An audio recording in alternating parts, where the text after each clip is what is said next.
Hello and welcome to the first webinar in a webinar series and project which aims to help you develop your own game model. In this episode, I will introduce and explain the concept of a game model and why it can help your coaching practice. A game model can be seen as a coach's collection of preferences in terms of how their team plays, which again has some ramifications for how they have to train, how they have to behave on the pitch, off the pitch. And it is also a place for the coach to put or their references. So who are the best in the world? Who are we inspired by? What do we know about playing or training? Which truths exist in our head? And putting them into the same document can be really challenging, because it will help you realize a lot of the things that you really believe in sometimes contradict each other. Sometimes it is not as clear as you think it might be. And it will help you be a lot more consistent in your approach to the topic. So, in its purest sense, a game model is a set of guidelines for tactical and technical behaviors.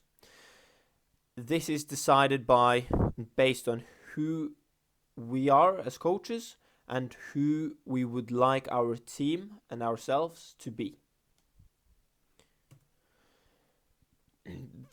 The conclusion we reach here and the principles that we set, the style of play, has an impact on everything we do.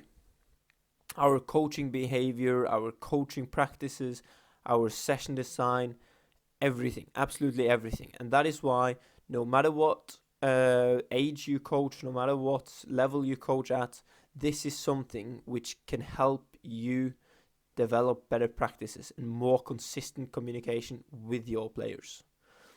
So in this package, in this project, there is a PowerPoint template which is shown through a few webinars where I am showing examples of my game model.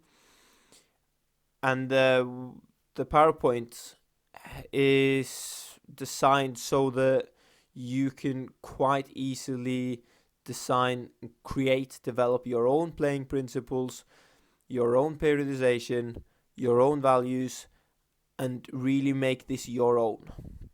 This is not a tool for you to steal someone else's ideas or to copy Pep Guardiola or copy anyone at all. This is a template which is completely free for you to develop your own concepts of the game.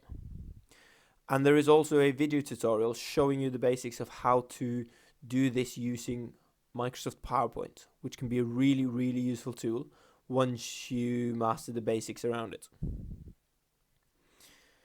So, when explaining the game model, there are a few different methods of seeing football. Here are two different ones.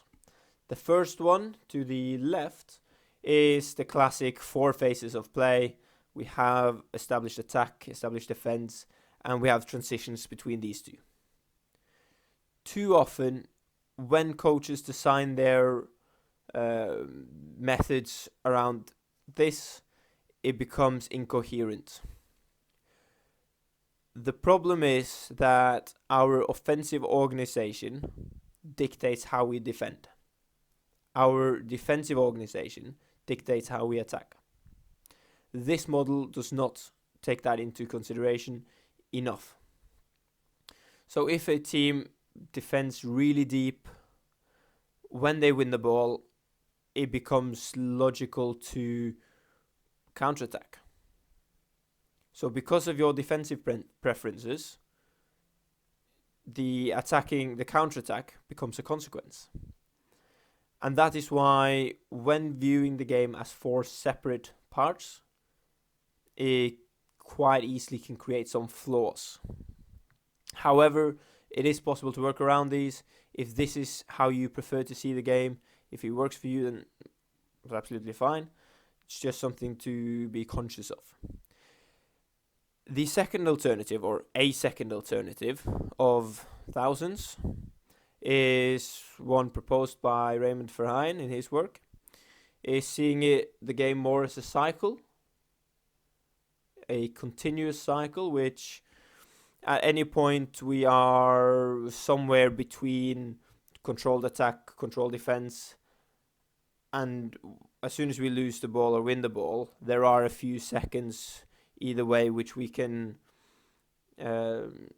either make sure we get into controlled attack, or we can try to win the ball back as soon as we can, or we can get into controlled defense. This is up to the coach's preference. Whichever of these that, or anyone else that we see the game, has some impact on how we think about the game, how we speak about the game, how we plan our sessions, how we plan everything. Which is why it's really important that you, when you look at football, when you watch football, analyze it, try to consider which style, which method suits my preferences about the game, and are my preferences about the game actually what's happening. So some clubs or some coaches will always practice at least 2 phases of play at once in order to make sure that there is contingency here and to make sure everything is coherent. Whereas others practice 1 phase of play for a set period of time. Both can work. It's just important that we have a conscious thought about why we do what we do and why we think what we think. And can it be better? Is there anything that we can do better to present our thoughts and concepts more coherently to our players? This is how I have set up my game model and the PowerPoint schedule, which the PowerPoint skeleton, which you can find in the package on my website. It starts with who we are, our identity, and then it moves on to the playing principles, which is a consequence of who we are. It goes on to the curriculum, which is what we teach, methodology, how we teach it, and periodization, when we teach it. By doing it in this order, it becomes really obvious that it becomes your product. It's your thoughts, your concepts.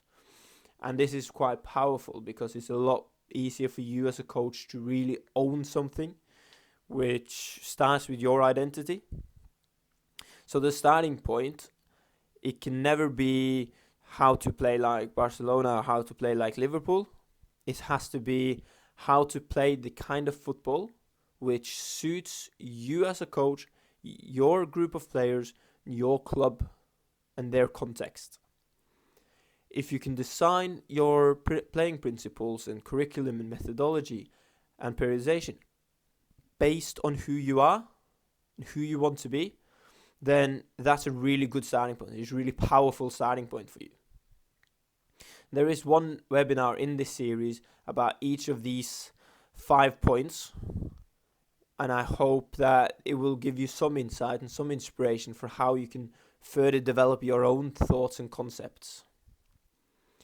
Here is one example of how a playing principle can look. For me, personally, the game of football is about creating and exploiting imbalance in possession and out of possession, denying moments of imbalance as much as possible. So this is an example of how my views on the game have impacted the name of the phase of play, which you can see at the top of the screen, the aim of this phase, the collective principles, the sectorial principles, and the individual principles. And now it is up to you as a coach to try to get your messages across as clear as possible. If you think this is something that can help your practice, if you think it's something which can improve your thinking about the game or your session planning, your session design, and how you interact with your players in order to avoid misunderstandings, then check out the link below. I hope you find some value here, Please leave a comment. Let me know what you think.